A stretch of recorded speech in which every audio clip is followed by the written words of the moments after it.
আসসালামু আলাইকুম। আজকে বিদ্যুৎ, জ্বালানি ও খনিজ সম্পদ মন্ত্রণালয়ে পদের নাম অফিস সহায়ক পদে আ আ ২০ তারিখ ১২ মাস ২০২৪ এ পরীক্ষা হইছে। সেটার প্রশ্ন আজকে সলভ করব। আপনাদের অবশ্যই কাজে লাগবে।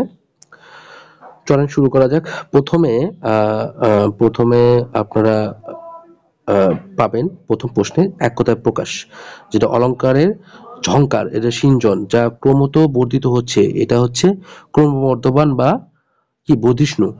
ক্ষুদ্র বাগান যেটাকে বলা হয় সেটাকে বলা হয় বাগিচা। যেটা ক্ষুদ্র বাগান সেটাকে বলা হয় বাগিচা। তারপরে প্রশ্ন আছে হচ্ছে সন্ধি বিচ্ছেদ করুন। এখানে সন্ধিটা কি? ২০ মানে হচ্ছে সন্ধি বিচ্ছেদ করতে হবে ২০ যোগ ১ কি? সদুপায়, সৎ যোগ উপায়, দুস্থ কি? দু যোগ থ, এখানে স এবং এই যে থ এর কারণে হচ্ছে বিসর্গ। কিন্নর, দুটো ন আছে জন্য ম এখানে, তাহলে কিম যোগ নর কিম। তারপরে কারক ও বিভক্তি নির্ণয় করুন। এখানে আছিল ২ মার্ক। এখানে জ্ঞানে বিমল আনন্দ হয়, এটা কোন কারক? এটা হচ্ছে সপ্তমী, করণ কারকে সপ্তমী বিভক্তি। তার ধর্মে মতি আছে, এখানে অধিকরণে কি? অধিকরণ কারকে সপ্তমী। পরে হচ্ছে শুদ্ধ বানান লিখুন। প্রত্যুৎপন্নমতি শুদ্ধ হচ্ছে এইটা, প্রত্যুৎপন্নমতি। স্বাচ্ছন্দ্য, এটা হলো শুদ্ধ স্বাচ্ছন্দ্য বানানে। অনুচ্ছেদ লিখুন। নৈতিকতা ও দেশপ্রেম নিয়ে আপনার একটা অনুচ্ছেদ দিতে হবে, খুব ছোট করে সংজ্ঞা লিখবেন, তার একটু বিবরণ লিখবেন। এটা হচ্ছে ২ mark. Fill in the blanks of appropriate word. Appropriate word আপনাকে বসাইতে হবে যে রহিম ইজ ডাল ফিজিক্স, ঠিক আছে? অফ ফিজিক্স হবে, এখানে কি preposition of physics. Honesty tested sweet, এখানে টেস্টেড হবে। ৭ নম্বর, ট্রান্সলেশন করতে হবে following sentence into English. Translation আছে হচ্ছে এখানে দুইটা। দুইটা হচ্ছে স্বদেশ প্রীতি মহৎ গুণ, পেট্রিজম ইজ এ নোবেল ভার্চু, দেশপ্রেম মহৎ গুণ, এটার মানেও এইটা। তারপর কপাল, হি আউট অফ লাক, এই পোড়া কপালের এই ইংরেজিটা হচ্ছে আউট অফ লাক। পোড়া কপালের ইংরেজি he is out of luck. ৮ নম্বরে write the Bengali meaning of the following idiom and phrase. Idiom এবং ফ্রেজ আপনাকে জানতে হবে। এখানে আসছে ২ নম্বর, প্রোস অ্যান্ড কনস, এটা হচ্ছে খুঁটিনাটি, এর অর্থ খুঁটিনাটি। অ্যাটলাস হচ্ছে মুক্তভাবে, অ্যাটলাস হচ্ছে মুক্তভাবে। ৯ নম্বরে কি আসছে? ৯ নম্বরে আসছে right synonym of following words in English. এখানে সিনোনিম আপনাকে বলতে হবে। লান্সের সিনোনিম হচ্ছে কমেন্টস। আরেকটা কি? ডরমেন্ট হচ্ছে লেটেন্ট, ডরমেন্ট সিনোনিম হচ্ছে latent. Write a short paragraph national flag নিয়ে আপনাদের প্যারাগ্রাফ থাকবে, এটার মার্ক হচ্ছে ২। আপনার ন্যাশনাল ফ্ল্যাগ প্যারাগ্রাফটা আপনারা যে কোনো প্যারাগ্রাফ আসতে পারে। আপনার প্রশ্ন নমুনা আপনি দেখতে পারেন যে এখানের মধ্যে যে কোনো প্যারাগ্রাফ আসতে পারে, তার মধ্যে এই প্রশ্নে ন্যাশনাল ফ্ল্যাগ চলে আসছে।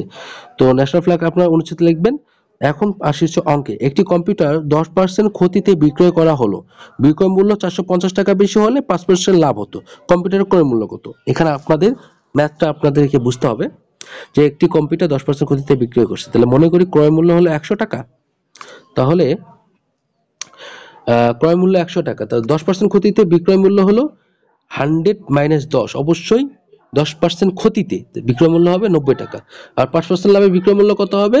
১০০ যোগ ৫। ওখানে বলছে 10% ক্ষতিতে বিক্রয় হয়েছে এত, ৫% লাভ হলে কত হবে? তাহলে ৫% লাভ হলে তাহলে ১০০ যোগ ৫, তাহলে ১০৫ টাকা। বিক্রয় মূল্য বেশি, তাহলে কত হয়েছে? ১৫ টাকা বেশি হয়েছে, ১০৫ থেকে ৯০ বাদ দিয়ে। তাহলে আমরা প্রশ্ন লিখতে পারি যে বিক্রয় মূল্য যদি ১৫ টাকা বেশি হলে ক্রয় মূল্য কত? ১০০ টাকা। ১ টাকায় কত? ৪৫০ টাকায় কত? প্রশ্নের যে উল্লেখ দেওয়া আছে ৪৫০ টাকা অ্যান্সার। এখন আসি হচ্ছে বর্গ। 2x প্লাস 3y এর বর্গ নির্ণয়। 2x প্লাস 3y বর্গ নির্ণয়, এটার উপর বর্গ করতে হবে। তা বর্গের যদি বলি a square plus 2ab plus b স্কয়ারের সূত্র পড়ছে এখানে ফেলাইছে এবং যেটাকে মান নির্ণয় করছে। এখন আসি হচ্ছে সাধারণ জ্ঞানে। বাংলাদেশের সর্বশেষ বিভাগের নাম হচ্ছে ময়মনসিংহ, সর্বশেষ বিভাগ। দেশের সর্বশেষ আবিষ্কৃত গ্যাস ক্ষেত্রের নাম কি? দেশের সর্বশেষ আবিষ্কৃত গ্যাস ক্ষেত্রের নাম কি? এখানে আছে ইলশা, এটা ইলশা ১, ২৯তম এটা গ্যাস ক্ষেত্র আর কি, সর্বশেষ। জাতীয় স্মৃতিসৌধ ফলক কয়টি? ৭টা। বাংলাদেশের রণসঙ্গীতের রচয়িতাকে কাজী নজরুল ইসলাম, কাজী নজরুল ইসলামকে জাতীয় কবি বলা হয়।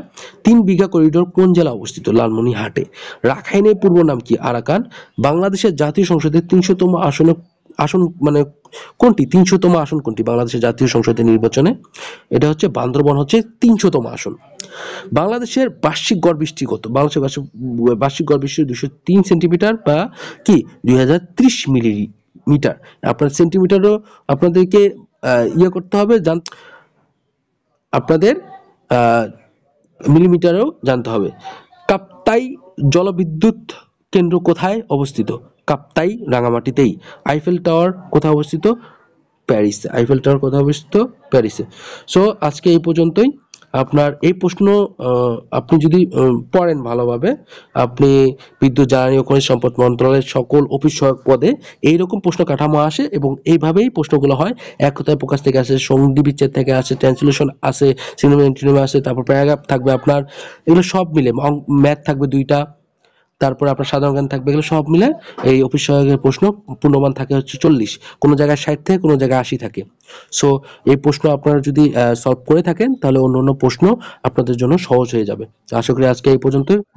আজ থেকে আমি চেষ্টা করব যে প্রত্যেকটা প্রশ্ন পরীক্ষা আসা যে প্রশ্ন, প্রত্যেকটা প্রশ্ন সলভ ভিডিও দেওয়ার এবং জব সলিউশন আকারে প্রকাশ করাও যায়, কিন্তু আমি চেষ্টা করব যে প্রত্যেকটা পরীক্ষা হওয়ার সাথে সাথে বিভিন্ন পরীক্ষার জব সলিউশনটা আপনারা অতি তাড়াতাড়ি আপনারা পেয়ে যান। কারণ প্রত্যেকটা প্রশ্ন যদি আপনি দেখতে থাকেন এবং পড়তে থাকেন তাহলে আপনার বিভিন্ন যে চাকরি পরীক্ষাগুলো আসে, প্রতিযোগিতামূলক পরীক্ষা আপনি দিতে যাবেন, প্রায় প্রশ্ন কমন পড়ে থাকে।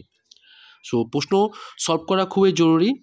প্রশ্ন সলভ যত করবেন তত আপনার ভুল বের হবে এবং তত আপনি পরীক্ষায় আপনি আগাই থাকবেন। যত ভুল বের হবে ততগুলো আপনি পড়তে পারবেন এবং যে সেগুলোকে সলভ করবেন, ধরে ধরে সলভ করতে পারবেন। কোন বিষয়ে আপনি উইকনেস, কোন বিষয়ে আপনি ওই উইকনেসটা আপনার প্রকাশ পাচ্ছে, সেই বিষয়গুলো আপনি ধরে ধরে শিখতে পারবেন। তা প্রশ্ন সলভের কোনো বিকল্প নাই। প্রশ্ন সলভ সবসময় করতে হবে। বিভিন্ন মন্ত্রণালয়ের পরীক্ষা থেকে শুরু করে অধিদপ্তর, পরিদপ্তর যা যাবতীয় প্রশ্ন আছে সবগুলো সলভ করবেন। আর 11 থেকে 20 গ্রেডের যেগুলো পরীক্ষা হয় সেগুলোর পরীক্ষার প্রশ্ন কাঠামো আলাদা, বিসিএস প্রশ্ন কাঠামো আলাদা, প্রাইমারি প্রশ্ন কাঠামো আলাদা। সো যে কোনো টপিক, যেমন এক কথায় সন্ধি বিচ্ছেদ যেগুলো টপিক আছে সেই টপিক অনুযায়ী যদি আপনারা প্রত্যেকটা আপনি টপিক অনুযায়ী পড়তে পারেন তাহলে বিভিন্ন প্রশ্ন আপনার কাছে সহজ এবং পানির মতো হয়ে যাবে। তো আমি মনে করি প্রশ্ন সলভের কোনো বিকল্প নাই। প্রশ্ন সলভ ভিডিও যে প্রত্যেকটি ভিডিও আমি নিয়ে আসবো প্রশ্ন সলভের, যেটা করে আপনাদের অনেক উপকার হবে। যে প্রশ্ন আসুক না কেন সেই প্রশ্নগুলো যদি আপনি দেখেন এবং সলভ করেন সেই প্রশ্নটা আপনার হয়ে গেল। সো পরবর্তীতে আরেকটা প্রশ্ন যখন পরীক্ষা হবে তখন ওই প্রশ্নটা আপনার দেখলে আপনার হয়ে গেল। এইভাবে আপনাদেরকে পড়তে হবে। সো আজকে এই পর্যন্ত। ভালো থাকবেন, সুস্থ থাকবেন। আল্লাহ হাফেজ।